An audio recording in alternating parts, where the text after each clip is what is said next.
को पकड़ा और जैसे केसों को पकड़ा विचार आज कंस से बोलते हैं 11 वर्ष तक देवकी ने उनको दूर रखा, यशोदा के यहाँ 11 वर्ष तक रहे, लेकिन आज तक नहीं कहा।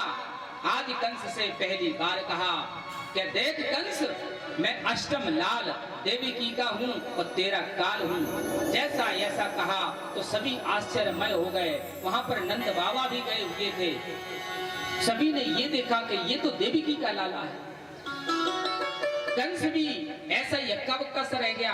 तुरंत उसके केसों को खींचते हैं। केसों को इसलिए खींचा क्योंकि उनकी माता जो देवकी थी केसों को खींच करके नीचे गिरा दिया था। ऐसे केसों को खींच करके परमात्मा बहुत ही रोष में है।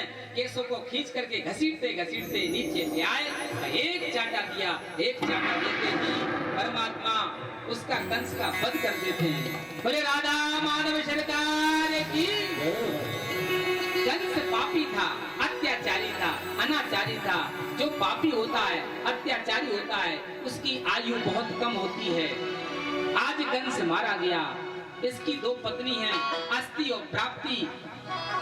जब बहुत अत्याचार अनाचारी जो होता है उसके यहाँ पुत्र और संतान आगे वंश में नहीं बढ़ पाती है।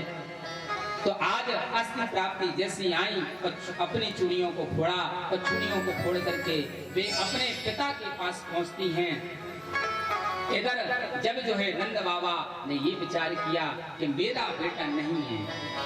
नंद बाबा आते हैं। वहां पर जैसे नंद बाबा आए, उन्होंने कहा जाइए, क्योंकि भाई यहाँ के रिश्तेदार अब कोई नहीं है, भाई मैं ही यहाँ का रिश्तेदार हूँ। तो ये सब जो है फेरे वाले आएंगे, भाई कंस को यदि मारा है तो सब मिलने आएंगे इनके साथ ही। यानी परमात्मा का ये भाव है, जितने भी दुष्ट दैत्य होंगे वे सब इसी से जुड़े हैं, इससे जरूर मिलने आएंगे। पता तो मैं कहाँ का खोजूंगा, यहाँ रहूंगा तो सबसे मिलूंगा।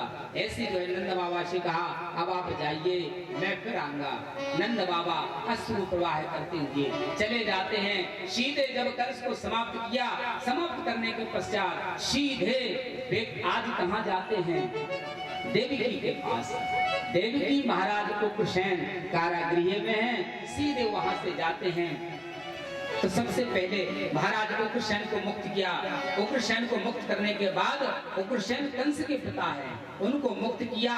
इसके बाद फिर देवकी और वसुदेव के पास आए। जब देवकी और वसुदेव ने देखा तो सभी चूक सकते हैं पर माता नहीं चूकती। माता ने जैसे अपने उस लाला को देखा तो पहचान गई कि लाला मेरा कृष्ण है, क्योंकि इतना छोटा सा, इतनी छोटी सी आयु में उसमें डलिया में रख करके भेज दिया था।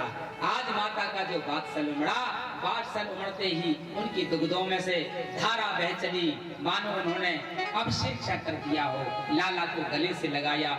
लाला बहुत ही दुखी और क्षमा मांग रहे हैं, क्योंकि परमात्मा होकर भी मेरे माता पिता ऐसी जेल में रहे। मेरे माता पिता मैं समर्पण होकर की वे मेरे जेल में रहे, क्योंकि 4 पदार्थ कर तल जाके, जो अपने 4 पदार्थ होते हैं ना भाई, 4 पदार्थ होते हैं, जो 4 पुरुषार्थ होते हैं, धर्म अर्थ और काम और मोक्ष, जो 4 पदार्थों को देने वाला है, ऐसा जो परमात्मा